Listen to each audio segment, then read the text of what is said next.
switch it up, put the hip shit on the shelf. Cause the way the real wealth is being real with self. My eyes done seen the glory of the coming of the left. I can't do it by myself, so I'm asking for help. It's time to switch it up, put the hip shit on the shelf. Cause the way the real wealth is being real with self. My eyes done seen the glory of the coming of the left. I can't do it by myself, so I'm asking for help.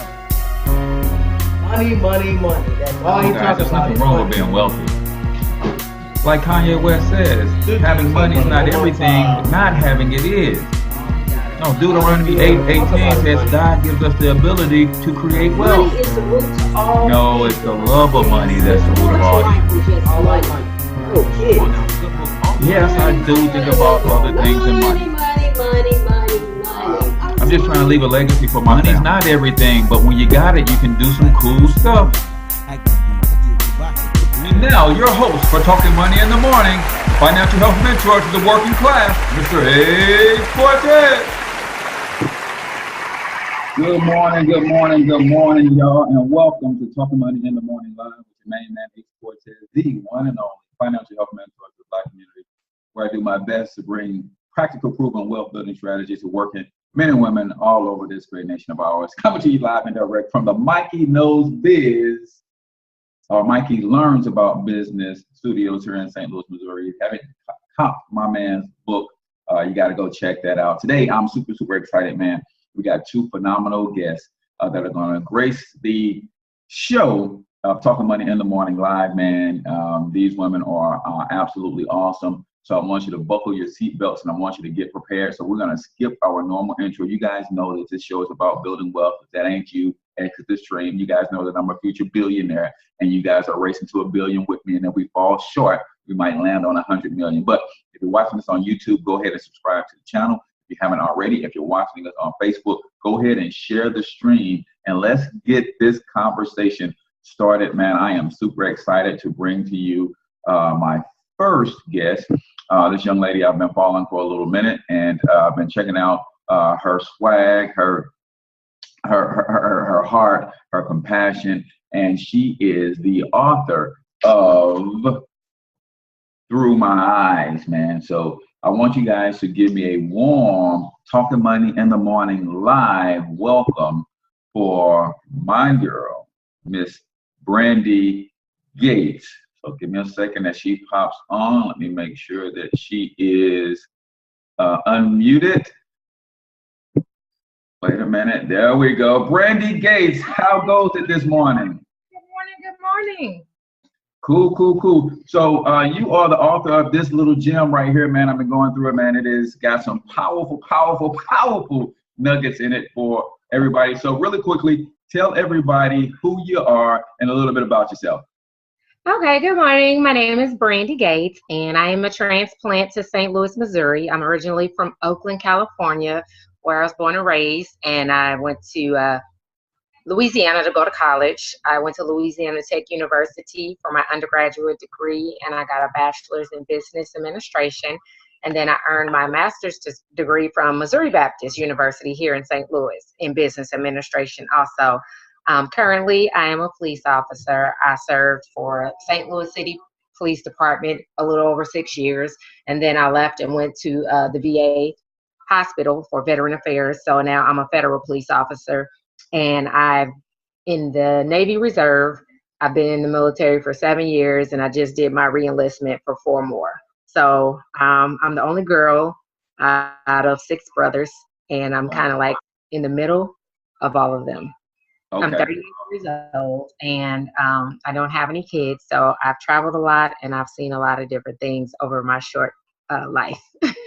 All right, good deal. So only girl of 6 brothers. That explains cop, military, and all that kind of stuff. So just wondering how did you get there? But also, I just want to take the opportunity to thank you for your service, guys. If you haven't already shared the stream, please share the stream. But I want to thank you for your service, man, because it's because people like you, I'm able to do what I do in this land of capitalism and democracy. I have the freedom to be an entrepreneur. But we're going to dive right into this book, guys. And I'm going to read an excerpt of this book before I start peppering Ms. Gates with questions. It says, I need a healing for my soul, and maybe you need one too. I wrote this book to help me heal from multiple traumatic incidents which took place in my life over the years. This is for me, for you, and for every person who wants to give up but knows they can't. There are a lot of broken people on the inside who try to mask their brokenness with makeup, hair weave, red bottom shoes, false eyelashes, cosmetic surgery to different parts of their bodies, designer purses, vehicles, designer watches and tennis shoes, clothes, electronics, and even use relationships, lovers, to mask the pain inside of instead of facing it. So let's talk a little bit about, I don't know how deep you want to go, but let's talk about a couple of those traumatic experiences that led you to go down this path for self-healing. And then you ultimately said, you know what, I've used these 10 things that helped me along my journey. Perhaps I should put it in a book and that could help somebody else. Okay, well, what led me to actually writing my book was the explosion that I went through in Afghanistan during my tour in 2014. When you are away from home, you're away from everything you know, you're away from your comfort zone, you have a lot of time to think, you have a lot of time to reflect, and a lot of things that you didn't deal with will come to surface because it's just the dynamic of you have nobody around and you have no distractions. Like every day, your daily routine is the same when you're on deployment. So your biggest job and focus is to stay alive, so that you can come home. So basically it's, to go home safe every day back to your rack. And as well as your people that you're over when you're on deployment. And then, depression, you battle depression off and on a lot when you're on deployment. If you don't have a good battle buddy and a good unit that you're working with, your stress level is just on 1,000 because you're operating at a level that is not normal. You're always on heightened alert. You're always, situational awareness. You never really get to digress. Like here at home in the States, most of the time, once you get off work, you leave work at work. And when you come home, it's like, okay, I unwind, I digress. You don't get to drink on deployment. You don't get to leave, and go anywhere off the compound. So you are confined to a small amount of space. You're dealing with the same people every day. You're working 7 days a week. You're on a different time zone, and you're in a culture that is completely the opposite of everything you know and how you were raised. For me, being a female in a Middle Eastern culture where I'm not considered a human being, I'm considered property. They don't look at me as a career woman. They don't look at me as someone to take seriously or even to take a directive from. So, you have to adjust a lot of everything, and it's just basically becoming a whole nother person. So going through the explosion, which happened about 50 feet from where I was standing watch, it was a very traumatizing experience. We trained for that particular day in the event that it happened. But even when you train, nothing really prepares you for actually going through an explosion, blowing up, that close to you, and the shock that it puts you through, the emotions that run high after the fact. And then still you have to, be able to function to do your job at the time. And then you have to deal with the aftermath and process everything that happened. So with that is what led me to writing my book. And in doing that and writing my book, I had to go back and face all of the pain that I buried from having an absentee father. I was raised by my stepfather, but I always had a void because my birth father was never, in my life and never wanted to be in my life. He was not a consistent, individual for me. And it always had a negative effect on me. So then you compound that I was molested by my dad's sister's son, my first cousin, when I was about 7 or 8 at my grandmother's house. So, you start, everything just kind of comes to a head at one time. And writing and reading has always been very therapeutic for me. So I just began to write and just write all my feelings, write my emotions, write my frustrations, write about my pain, everything. And that's how my book actually came to fruition. It wasn't something I set out to do. It wasn't something I planned on doing, but it was something that was a byproduct of a way that I used to cope with what I was dealing with to the best of my ability, because I didn't have my mom. I didn't have my dad. I didn't have my friends. I was in the middle of nowhere over in the sandbox, way on the other part, of the world. So coming home, I had to go through therapy. I had to go through counseling. I wasn't sleeping. After I went through the explosion, I was up 5 days straight. Wow. And then by default, my body would crash and I would sleep. And then I would be up again for 5 days straight, roughly 4 to 5 days. And just my body, my stress level, everything, I wasn't myself. I had very little patience. I was very snappy. And then to top it all off, while I was over there, I'm watching CNN and looking at Ferguson. So I'm looking at this is what I'm coming home to. I'm in a combat zone. I'm in a war zone. I just went through an explosion and it looks like a war zone in my own home where I'm going. My friends that I were left that are police officers that was here working. It was just like all of that combined was a whole lot to process. And I tell anybody that, you know, through those experiences, through the explosion, I said I was able to see very clearly how people end up turning to suicide, how people start turning to drugs or turning to alcohol and try to self-medicate. They want to bury the pain. They don't want to feel it because they're not ready to deal with it. They're not ready to face their truth. And that was my truth. You know, who am I supposed to be after going through what I went through? Who am I supposed to be after experiencing such a traumatic experience and such pain that I didn't even know where to begin to process what had happened to me? I didn't even tell my mom. My mom didn't learn about it till I wrote my book. So, you know, I understand the how, you know, and I'm a female and most females are pretty, I guess it's easier in my opinion for females to express themselves and talk about things, you know, than it is for guys. So, you know, you have the armed services, mostly men. So you have a lot of men who bury and self-medicate. And at some point, the closet is going to bust open. And if there is no way for them to figure out how to address what's been holding them down, that's why the, you know, divorce rate and the problems are so high with military families as well as police officers, because they're one and the same when it comes to the stress level, when it comes to the stuff that we see, that we deal with on calls, that we deal with on the scene, and that we have to figure out ways to compartmentalize all of that negative stuff that we deal with. So by me opening up and talking about it, I know that child molestation is very high in the African American community. It's about 1 in every 4 are victims of child molestation. So I was just hoping, and the reason I ended up, you know, after I wrote it, my intent and my goal was for young women not to feel ashamed about it and not to take ownership of someone else's choices and someone else's wrongdoing and blame themselves or take on the pain that was caused by something someone else did because their motives, you know, and stuff wasn't right.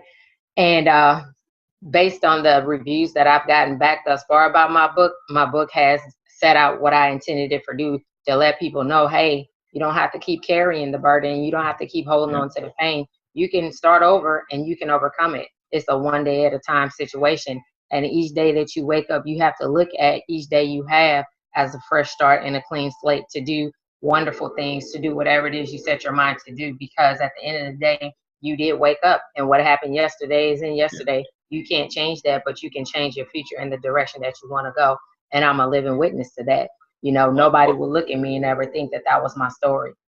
Exactly. What a powerful story it is. I don't know if you've ever got a chance to hear my testimony, but I deal with child molestation myself. And as a man, you're right. It's not as easy for us to talk about it. And it actually led me to a bout of depression. I spent time in a mental institution trying to get my mind right. But here's the question. You said a lot of heavy stuff that we got to touch on.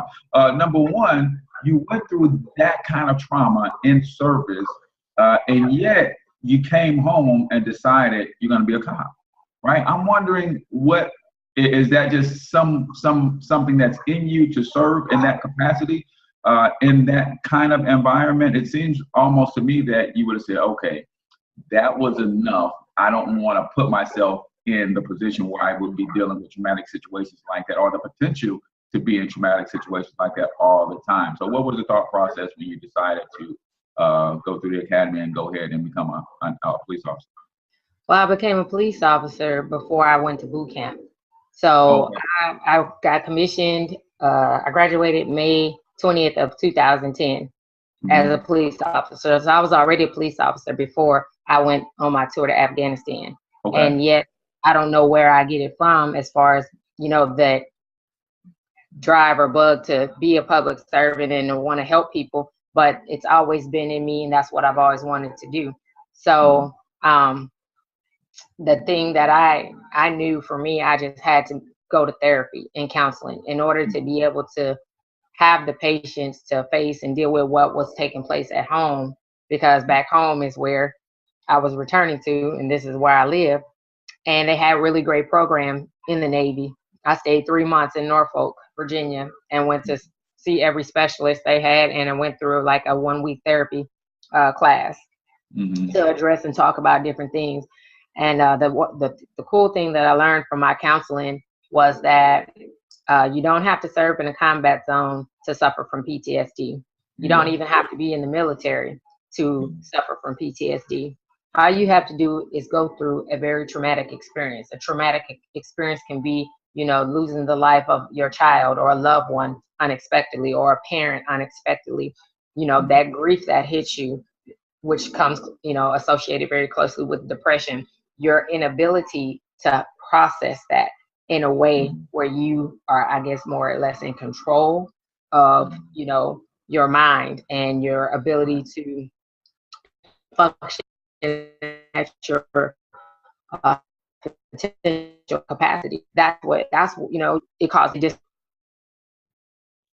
normal. Brandy is breaking up a little bit. You start talking about PTSD. So I think the best thing about it is when you understand the triggers, the cause and effect, and how you got there, it makes it easier for you to admit that, hey, I need to get some help, and to want to take the steps toward addressing it. But if a person is in denial about it, it's a lot tougher for them to do.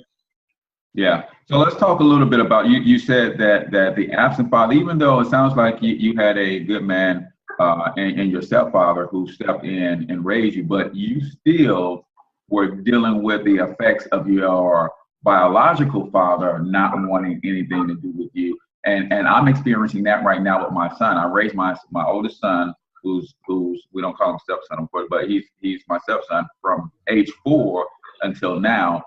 And all of a sudden he's kind of turned his back on us. And I keep telling my wife he needs help, in the sense that he's taking out on me what his father didn't do, his biological father didn't do. So talk a little bit about how you could have a man raising you as his child and still feel ill feelings towards or feel neglected by the man who was missing, and how that led to some early trauma in your life. Well, for me, like the void of it being there, because that's your DNA. When you don't know, so that's a connection that you're missing, knowing about like your family history. You don't have the relationship with your birth parent. You also don't understand why a person would create you and give you life and then reject you and not want to have anything to do with you. And I can say for me, that's part of why I don't have kids. I have a terrible fear of bringing a child into this world and that child going through what my father put me through, which telling people, you're going to come by and you're going to get me this weekend, and you get me all excited, and then you don't show up. Right. You don't call, you disappear. I don't hear from you for whatever, 6 months, however long it was. And it's just like that constant inconsistency, and that takes place with that, the emotional wear and tear. It takes your self-esteem takes a beating. So the need for validation or the need for acceptance is because that's a part of where you come from. The only good thing I can say about my biological dad is if it wasn't for him, I wouldn't be here. That's it. That's a hard truth to accept. That that's the only thing good I can hold on to from the person who gave me life, is that if it wasn't for you, I wouldn't be here. Right. I don't even know what like things I get from my dad from a genetic standpoint. I know everything that was instilled in me, and my mannerisms or how I do certain things, that was all instilled in me by my stepdad. So at the same time, although I didn't go without having the 2-parent home, and I've had I had the positive role models and I had the influence. That's just a void. Everybody have that void, and they have to find a peace with that situation and to be able to accept the situation, whatever it may be, for what it is. And sometimes when the wounds are too deep, there is no going back to try to make restitution where you can actually have a relationship with that person. The best decision you have is you forgive them and you move on, and you let it stay in the past. Although they're still alive, you accept what your life has become and the person and the people that the contributing factors with. And that's what keeps you going, and that's where you find how to share what you went through, because it takes some people longer than others. We all are good at suppression, dodge, deflection, and not dealing with our truth, because it's easier to blame somebody else. It's easier to point the finger, and it's easier to, suppress what we really feel. And the thing that I've learned, writing helps me express how I really feel. And I don't have to worry about nobody judging me about it. I don't have to worry about, if somebody's get it when I release it. I'm like, well, how could you share that with the world? I said, because that's where my connection and my professions come from, truly wanting to be able to help people. Because we don't, in Black families, seek counseling. We don't seek help. It's taboo or whatever. Yeah. We're always telling somebody what happened. Uh-oh. So it looks like our connection is getting a little weak, Brandy. But let me just jump in here for a second and see if we can get her connection to reinstate. What she's talking about is very, very real. I experienced that. I suppressed my emotional pain for years, and it ultimately led to me imploding, because that's the type of person I am.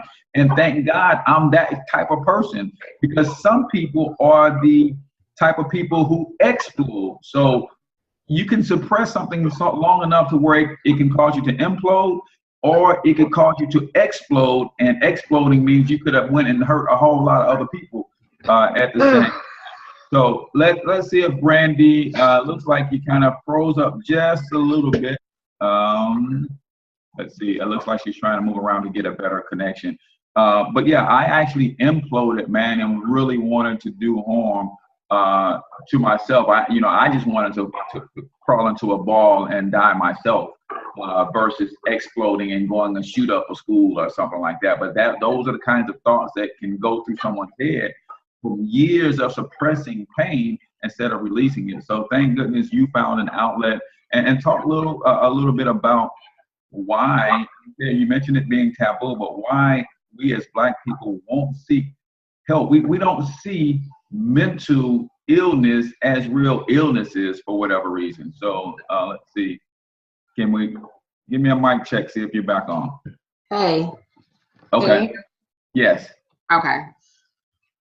So talk real quickly about why you think we don't seek their help. Even people who've come through.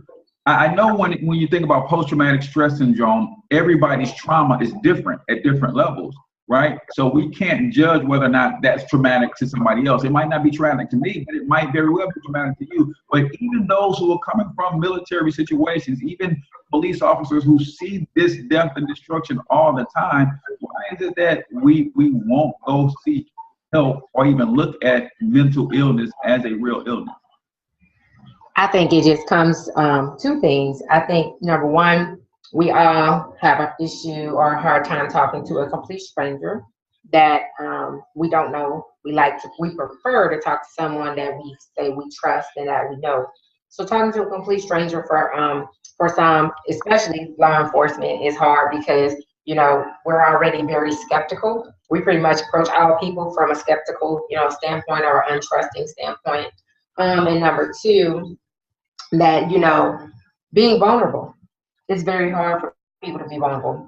It doesn't even matter what your professional background is. When you meet a new person, if you're trying to, meet the special person that you can marry and spend the rest of your life with, just opening up and being vulnerable means you have to be very comfortable in your skin and accept your flaws. And it's hard for people to be comfortable with their flaws and accept their flaws because they are, again, worried about seeking validation and the approval of other people and worried about what they're going to think or what they're going to say, versus it's all definitive based on how you feel about you, and with those flaws and with those mistakes and with all that stuff, who do you still see yourself as, even with all of that? Who do you want to be, even having all of that? And does someone else's opinion or evaluation or perception of you matter that much more than what you think of you? And a lot of times we do allow that to outweigh what we think and feel about ourselves. Because if we know that we're not perfect and we know that we always have room for improvement, then we have to look at it and approach it from the position that my life, my testimony is my strength, because that is what's going to help me grow, and it's going to help someone else grow. That's what we call the shortcuts in life. When somebody shares their story and someone else is able to learn from your story, then God gets the glory for that, because that's why he allows us to go through the storms and the things and the struggles that we go through, because it becomes a ministry for us to bless somebody and be a blessing. That's what that means. So had I not ever opened up and talked about what happened to me, then it wouldn't be a lot of people who would be able to apply the 10 guidelines for a fresh start, because at the end of the day, we've all gone through something that we really wish we could just get a fresh start from, whether it was our fault, whether it was not our fault. But, you know, when we go through things that make us battle really strongly in our mind, and it weighs us down, and it causes us to, you know, hit depression and go into places we never thought we could go mentally, physically, and spiritually, it's a real struggle. You have to, you know, equip yourself and be prepared for, you know, they say prepare for the worst, but hope for the best.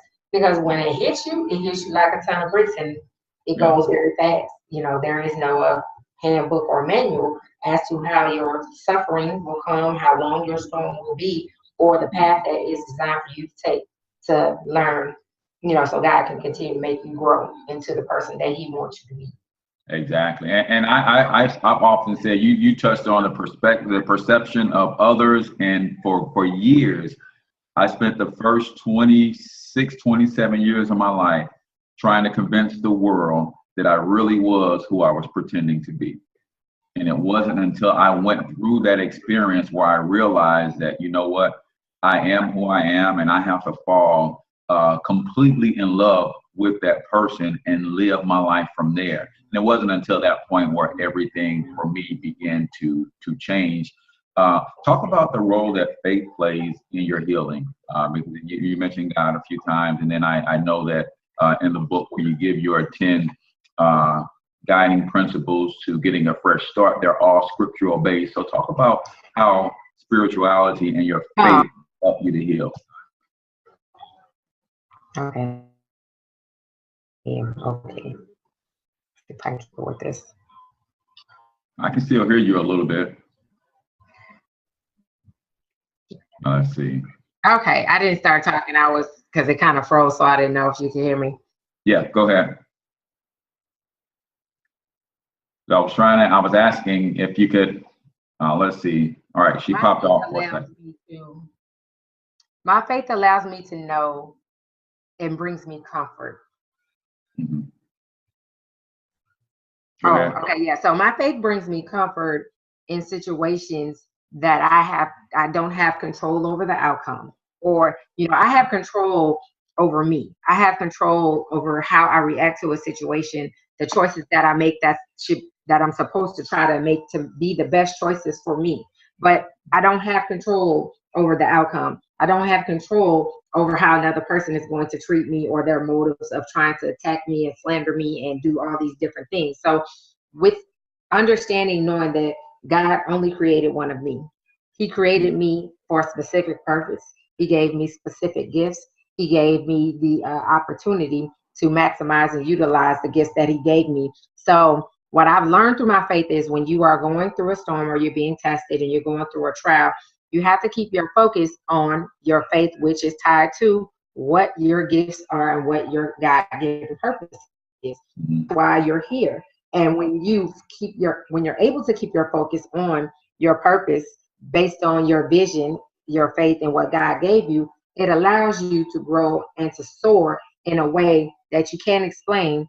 People just have to sit back and enjoy the ride, because you know that it couldn't have been anything but God. Because in my flesh, I want to fight the person that slandered me. I want to go back and hurt the person that hurt me. I want to give you a piece of my mind and say, you know what? I understand as a Christian, I'm supposed to be the bigger person. I'm supposed to forgive you. I'm supposed to pray for you. But in actuality, I want to punch you in your face, because nowhere does any human being want someone to attack them, especially behind their back. You know, at least have the decency to say it to my face. But you know, that's not going to happen. And so it's kind of like the song that the OJ say, one of my favorite songs, you know, backstabbers, they smile in your face all the time, want to take your place. So kind of goes back to when you talk about millionaire, billionaire mindset. When you understand that what the objective of the enemy is, then you have to program your mindset to say, I'm exactly where I'm supposed to be. I must be doing what I'm supposed to do, because if I wasn't, then I wouldn't be facing this opposition. I wouldn't be facing this storm. I wouldn't be facing this test. And the whole purpose of that is to distract you of utilizing your gifts to its maximum full potential. And the more you tap into your faith and the closer you walk with God, the more you're able to soar and go full force, walking in your purpose, to allow God to use you to bless other people, to help other people, to help them grow, to help them overcome the adversity. So that's what my book talks about. And talking about my story is, it's going to help you overcome some kind of adversity in your life. Because as long as you're living, you're going to go through some things. And some things and some tests may be easier to pass than others, but you feel like the weight of the world is on your shoulders and that you just can't carry it. I'm not going to make it. I'm not going to make it, God. I'm just going to throw in the towel. So, you know, that's where you get the encouragement of other people who are like-minded. When you ask somebody to pray for you, you're usually going to ask somebody that you know is of a like mind and has like passion and understand that they've been through something. So they know, they don't have to know what you're going through, but they know how to pray and ask God to give you the strength, the courage, the determination, and the perseverance to stand in the storm and plant your roots and don't move. And it's hard for us to be still because we like to think that we are in control of everything, but we're really not in control. Just of the choices that we make and how we react to situations. And nobody likes that thorn in their side. Nobody likes to feel that pain. We hate the process, but we love the end result. Right. I love it. I love it. So, guys, this is Through My Eyes, Brandy Gates, man. I'm telling you, this will bless your spirit. I'm telling you, it will bless your spirit. So tell people really quickly how they can get it, how they can connect with you. Give them all your contact information. I love the t-shirt, by the way. I've got to get me a couple. Tell them how they can grab the t-shirts and everything that you got going on, how they can connect with you. Okay, so you can connect with me. If you want to purchase a copy of my book, you can purchase it on Amazon, or you can purchase it directly through me. I have a Facebook page for my book called Through My Eyes book page. The link to my book to purchase it directly from me is on my Facebook page, as well as I will be able to personally autograph your book if you buy it directly through me. I also have a package deal. If you want to buy one of my positive affirmation t-shirts, you can purchase a t-shirt as well as the book together for $40, which includes your shipping. The price would be $50. So you're going to save $10 for the bundle package if you want to purchase both together. And you can inbox me on Facebook, or you can contact me on my cell phone, which is area code 318-512-7149.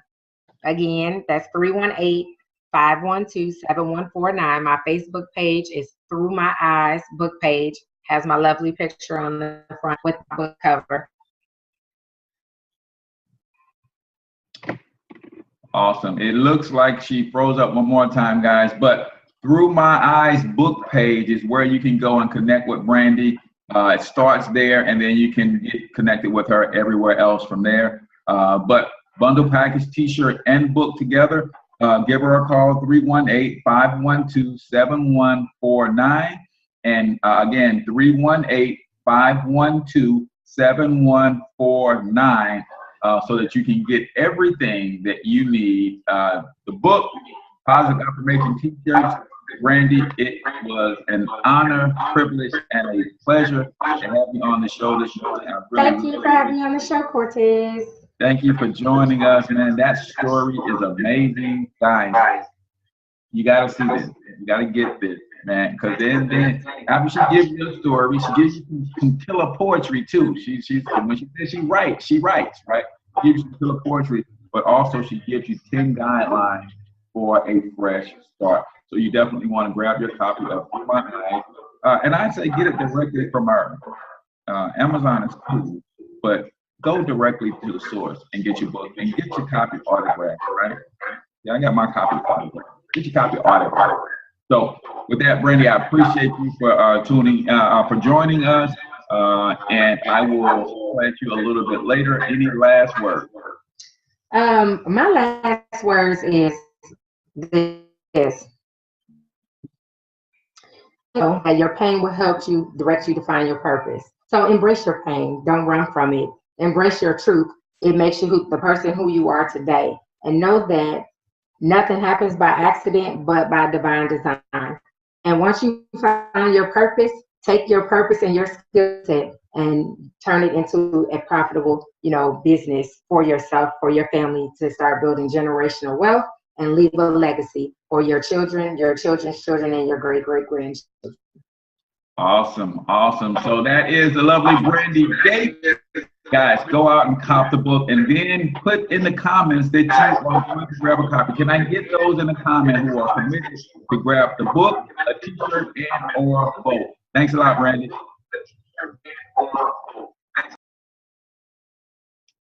All right, so that was Brandy Gates. Man, powerful. Who goes through an explosion less than 50 feet away?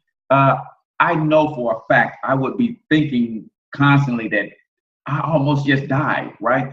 It will definitely bring a lot of things into perspective. It will definitely change your life and have you thinking about some things so intensely. And then I believe that was some of the stuff that led to her saying, wait a minute, let me go back and all of this stuff in my life. Let me go back and address all of this stuff too, because I almost just died. So now that I'm here and I'm going to live, I'm not going to live and continue to carry the burden and the weight of all of that. I'm going to get rid of all of this stuff. And again, we got to thank her for her service. So Monica Lamb says she's going to purchase directly through Bethany. She's in the stream now. So that brings us to our next author for today, man. Good friend of mine. Another kindred spirit in the sense that have gone through some things in their lives, and you know what, are good on the other side of some of the things that this young lady has gone through. So I'm not going to delay and run my trap any longer. I'm going to go ahead and let's introduce our next guest. Again, a good friend, a radio personality, TV show host. Look up Red Carpet, man, and you can find this young lady on almost any red carpet all over the country. There's no telling where she would be a pillar in our community for bringing positive information and bringing people together to really move the agenda forward by way of creating an environment that our babies can grow up safe in, creating a safe haven for us as adults to continue to walk and grow in our development. So without further ado, I want to introduce to some and present to others Miss Renee, Lady Ray J. Johnson. Let me get you on.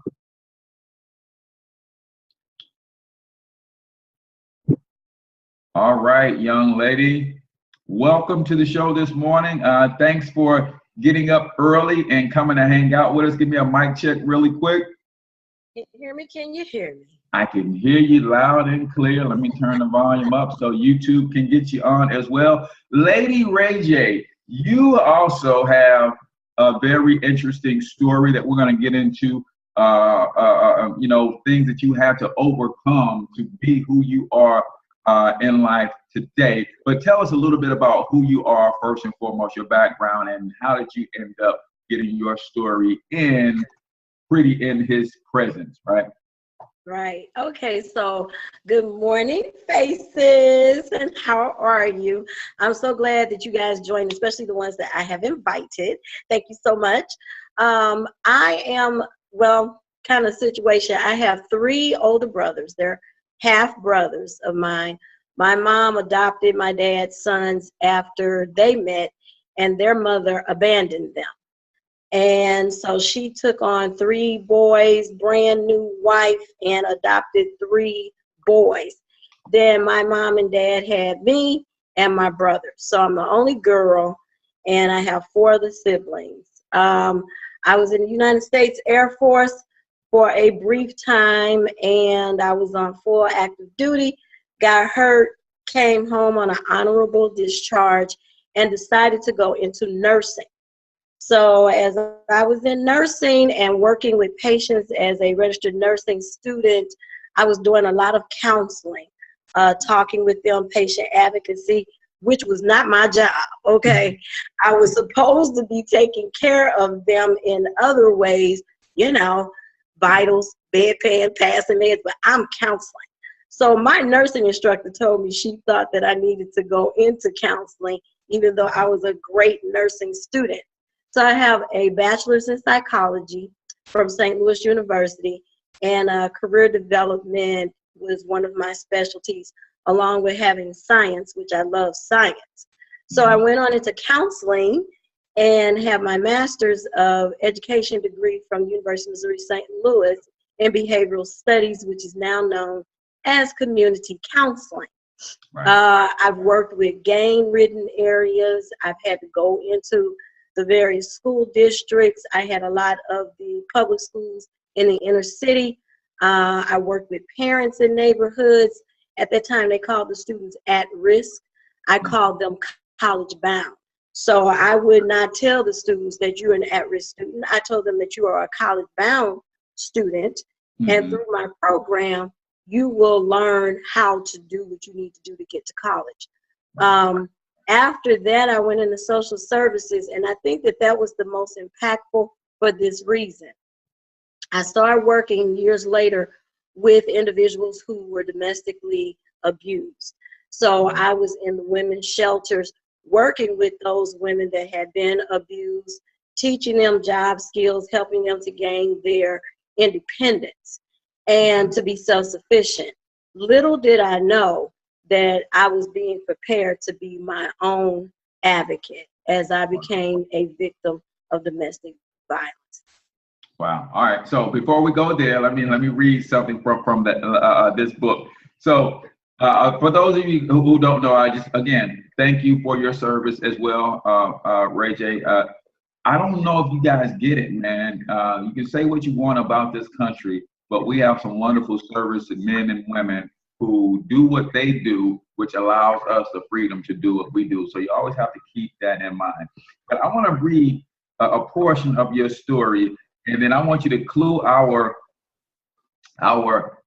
listeners and viewers in to tell them who said this to you, when and how it all came to be. Right? It says, if you haven't figured it out by now, I'm seeing someone. I've been seeing her for a while now, and I plan to actively pursue her. Now, I don't want you to worry about anything but getting better. I'll file for divorce when you complete your treatment. She and I discussed it, and she said it was the right thing to do. So who's the speaker? Who's hearing this?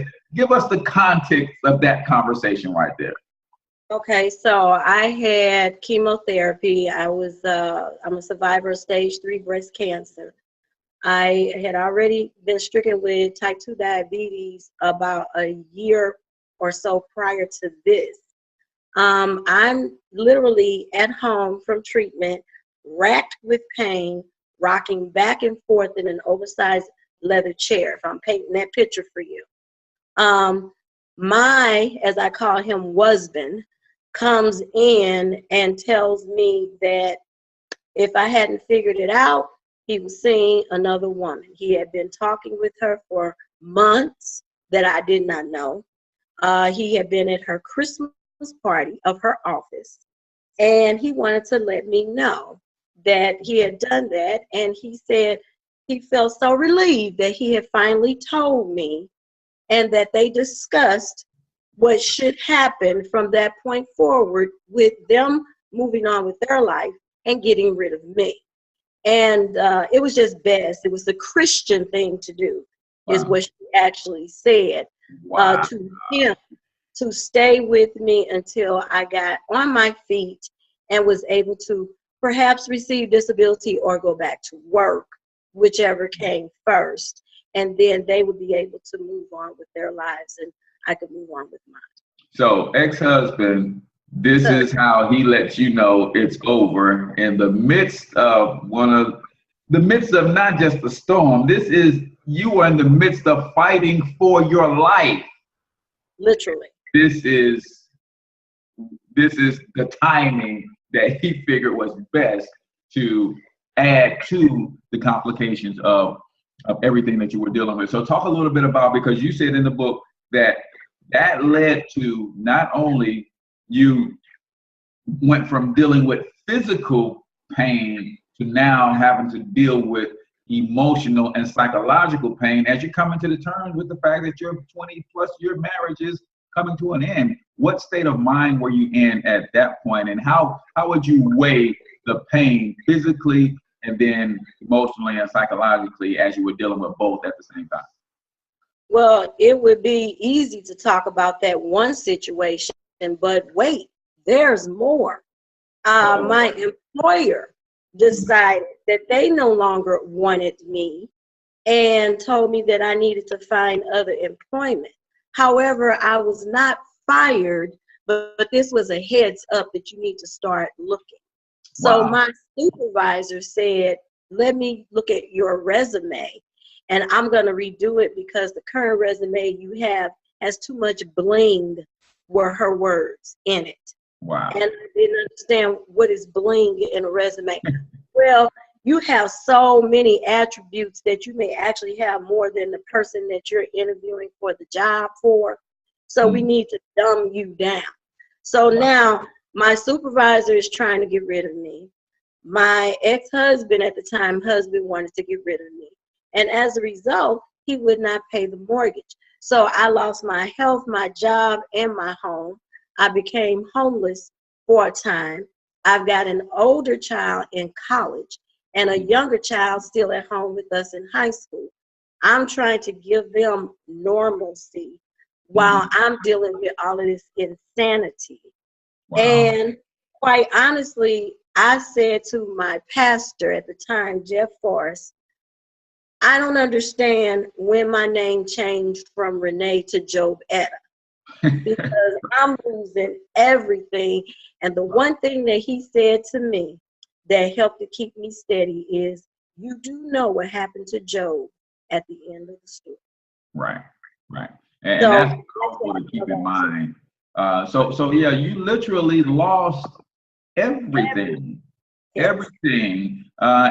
And talk about a little bit, and sometimes we as adults make decisions and we don't consider everybody, because you got 2 kids in the middle of all of this drama, one in high school, one who's literally physically have to uproot, and his whole life changed because of that decision. So how did that affect the kids as you guys were going through the mire and the murk of what was an ending marriage, basically losing your home?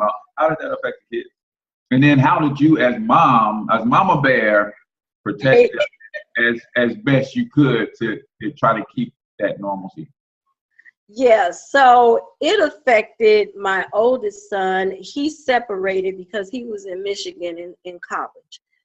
So his thing was, I have nothing to come home to. I have no reason to come home. There is no home. So he disengaged that way. He actually sought counseling on campus. So he went and sought out his own counseling. With his mother being a counselor, I'm a counselor by degree. He was also a psych major. So he was able to wrap his own self up in the comfort of counseling and support on campus. Unfortunately, my youngest son, he was not that fortunate. He became very angry. He was disregarding authority at school. He would not talk to the counselors or teachers about his home situation. We were getting countless calls about his misbehavior. And this is a kid that's an honor roll student, who is captain of every sports team that he played in high school. Everyone looked up to him, very popular, big little man on campus at high school. And now who went from A and B going to C and D and just even failing because of everything that he was going through. The main thing that bothered him was the fact that his father kept coming in at 1:30, 2 o'clock in the morning, but could not take him to Bible study at 5:30 in the evening because he had someplace else to be. Wow. So my youngest son was trying to understand what is more important than me and mom. And his father eventually told him, well, your mother and I are spiritually divorced. God no longer recognizes our marriage because we no longer seem to be spiritually connected and agree with one another. So therefore, I have a girlfriend. And it's okay. Only the law is recognizing the marriage because it's a legal document. My son said to his father, there is nowhere in the Bible where I saw that it is okay to have a girlfriend and a wife. That was the end of it. And he then started to seek help because the person he looked up to get most of his advice from had failed him. And he sees mom is sick. And he's trying to, at 17, understand what's going on, take care of his mother, and then also be in high school with those pressures. So I usually had to talk to the counseling staff. And once they understood what was going on, then he was able to get the support that he needed. Right. So at 17, that's junior, senior year, right? This is a critical time. We know that it's really only critical in the mind of the kid, right? We know that it's not that critical, but in the mind of a kid, this is my senior year, man. I got things to do. I'm trying to, and this is what he has to be faced with. And tell me again, what the heck is a spiritual divorce? What is that? That's what was said, honey. Spiritual divorce. What the heck is that? It's like God no longer recognized our marriage. Only man, only the law. So it was okay for him to do what he was doing. Wow. You can rationalize anything, I guess. So that's where you were. Now talk about how you picked yourself up from there, right? I know faith played a huge role. You have to lean on your spiritual counselors and the word of God, but talk about how and what was the process like to go, because you had to go up from there. Again, you lost everything. You had to go up from there with your health. You had to go up from there with your emotional well-being. You have to go up from there with getting gainfully employed and learning how to generate income again and all of that kind of stuff, man. So talk about your journey up from there. Well, the one thing that helped me is because my family is very, very small. I've always built an extended family. So I've had friends and church members on the outside of my intimate family circle that I could rely on. But even in that moment of sickness, of losing the house, being homeless, and then going through a divorce, through resources, I found an attorney because I had nothing. I had no income whatsoever. My disability had been denied. So I'm totally relying upon my spouse and his income, of which he took from me, and used that to dangle it. Because when I say domestic violence, people think that for the most part, you have to be hit in order to say that you are a victim. It's mental, emotional, financial, as well as physical abuse. It's about power and control. And he controlled the purse strings in this instance. So he dangled that. If you do what I tell you to do, I'll get your medicine. If you do what I tell you to do, I'll pay that loan off that you was paying when you had a job. But if you keep messing with me, you won't get anything, and your little cell phone will be cut off. Those are the types of conversations that I had with him. So being in that environment, I knew I had to leave. So I had to make a choice to leave the home that was going to be foreclosed on and go somewhere, which I knew working in the women's shelters, being ill, that was not some place that I could go because it would truly kill me. I would die. I mean, I already knew it. And I decided, I reached out to some people. Some folks invited me, then disinvited me. And then my friend, Dallas Jameson, who is my radio host at Ferguson, he and I have been friends for nearly 30 years. So he's been with me practically through me getting married, having children, as well as I with him. He put me and my son at his house, like immediately, gave me the key and said, this is now your home. You stay here for, you know, as long as you feel you need to. And in that moment, Cortez, I had to decide to disengage from everyone because I was getting, girl, if that had been me, girl, I would do this. Do you know where she lived? Everything was like, go get that, you know, handle your business.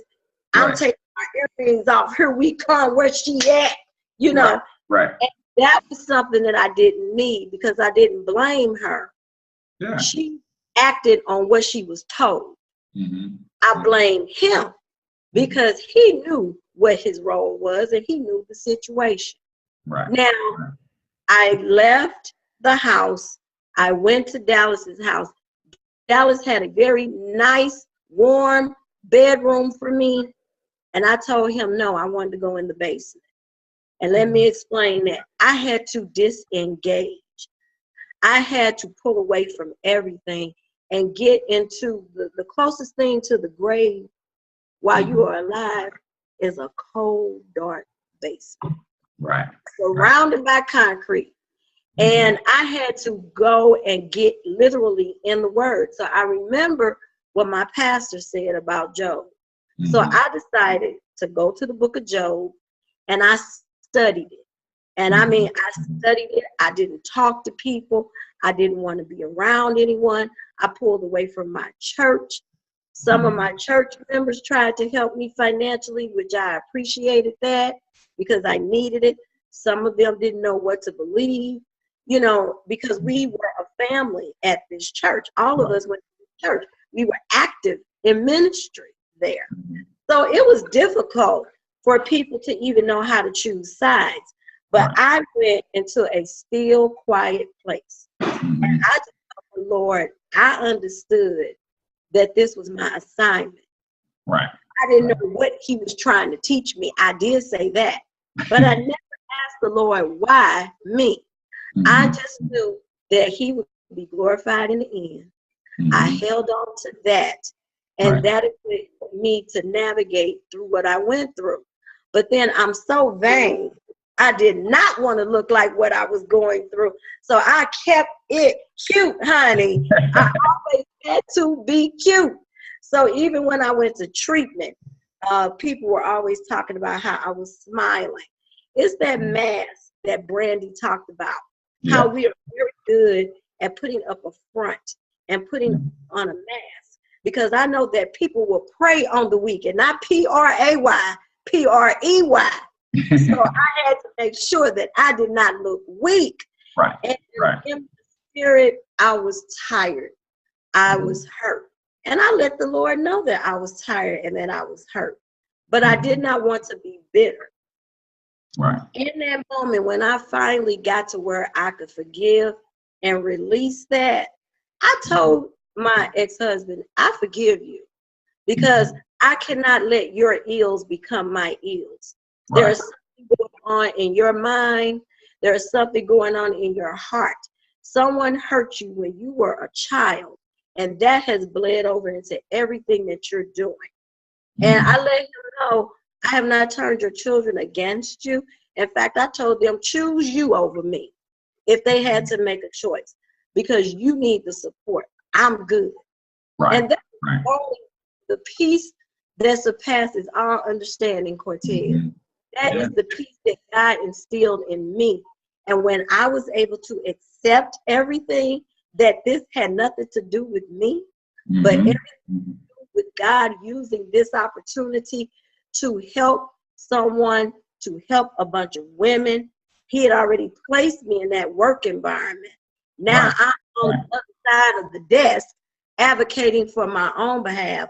So I got a firsthand view at what this looks like to be alone or feel deserted and abandoned.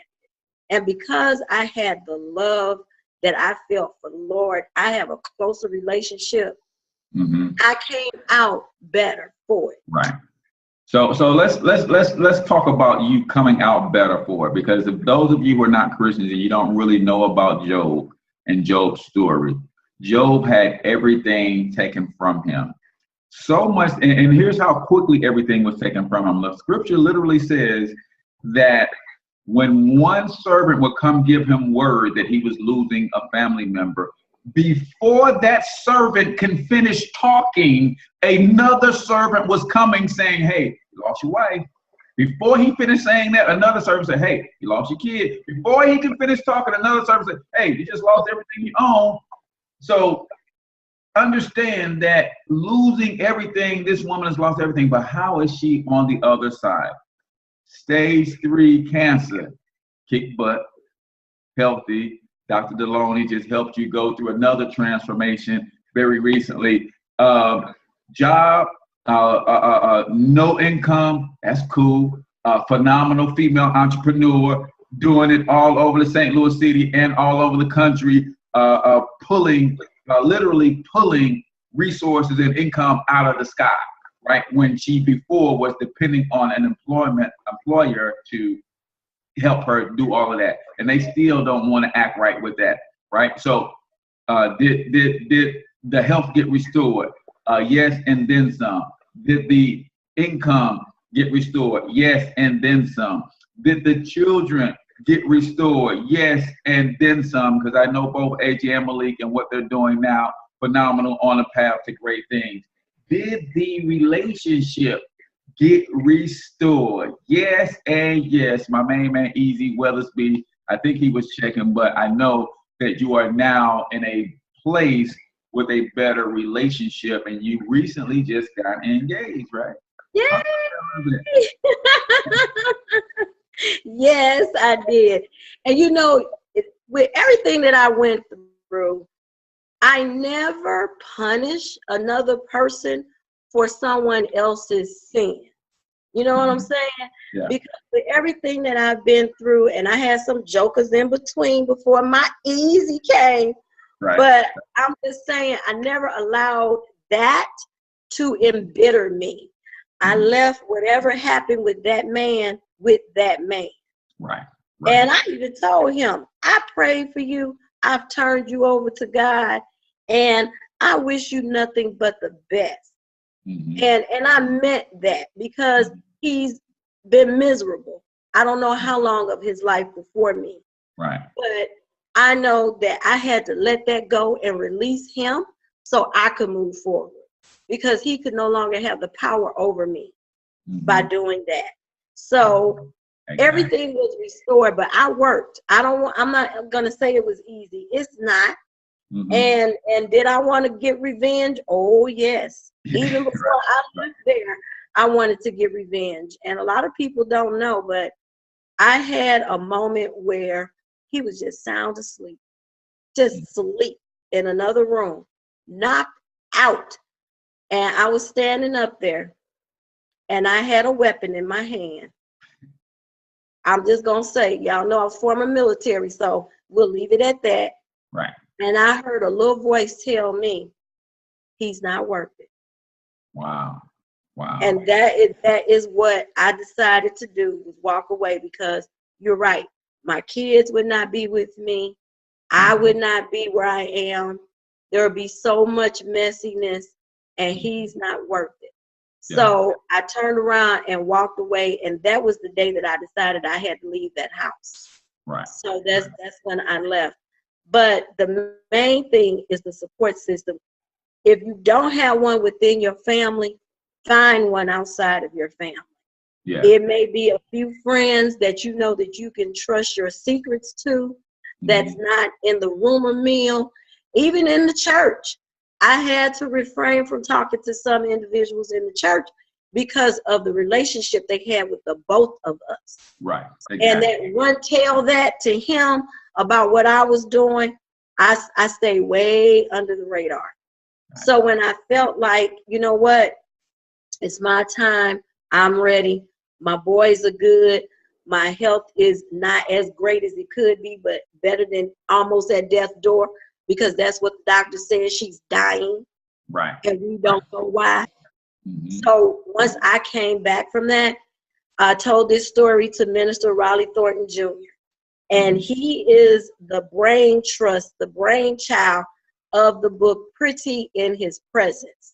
Yeah. So Pretty in His Presence is a compilation of stories from several different authors.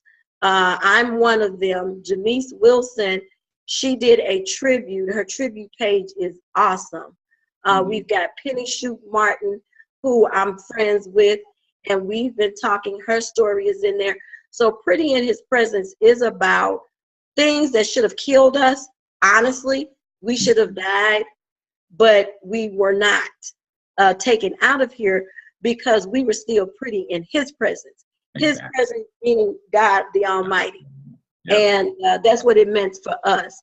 And to tell our stories on how we came out better is the reason why we put this book together. And Minister Thornton said that God spoke to him and said that these stories was to help others and to give them an idea about you're not in it alone, an idea about this is going to pass as well for you.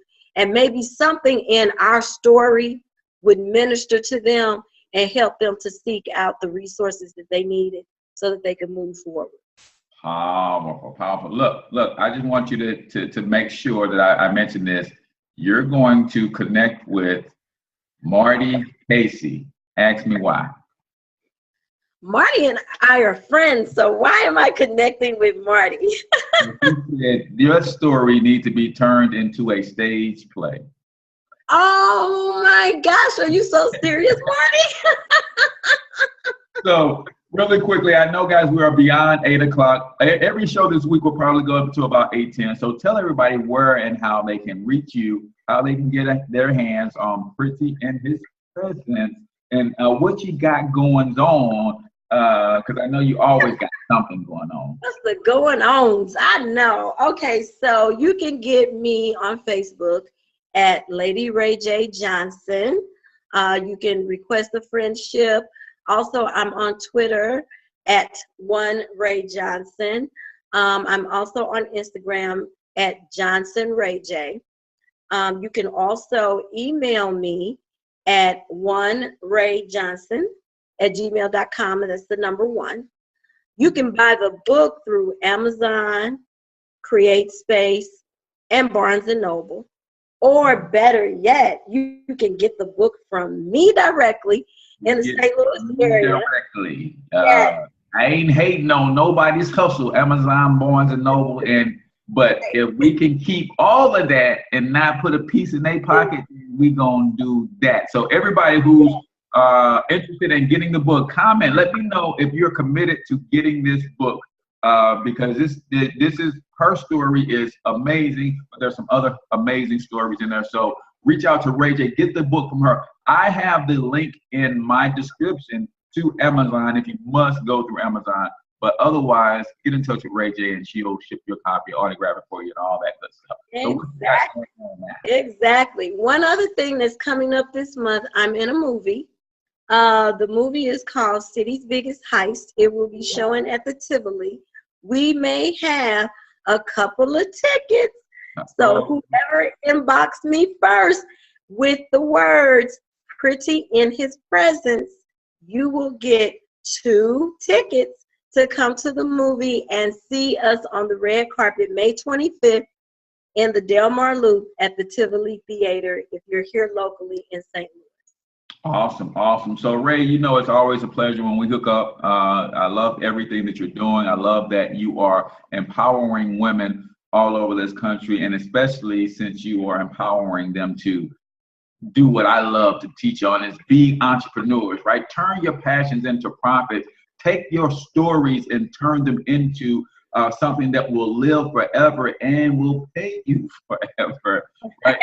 I really, really appreciate you. Tell them really quickly how they can hear you on the radio and all that stuff as well. Okay, so if you go to Ferguson USA, hottalkradio.com, Monday through Friday, you can hear me from 5 to 7 p.m. on Discussions with Dallas, live with Ray J. The Easy Treatment Lounge from 10 p.m. to midnight, Monday through Thursday.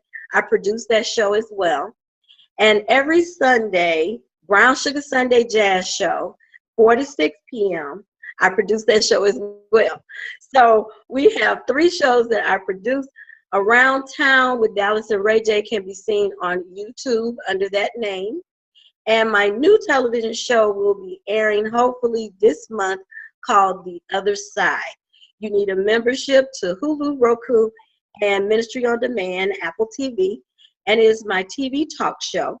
If you are interested in being on that show and featuring a product or service that you have, then you can email me at theothersidetalkshow@gmail.com. Awesome, awesome. So that's it for today's show, guys. The rest of this week, you're going to be hearing from some powerful authors who are really trying to help our community heal, get better, grow through their written words, man. So I'm your main man, H Cortez, the one and only financial health mentor to the Black community. Until I talk to you guys next time, I want you to get your money up because you absolutely can do it.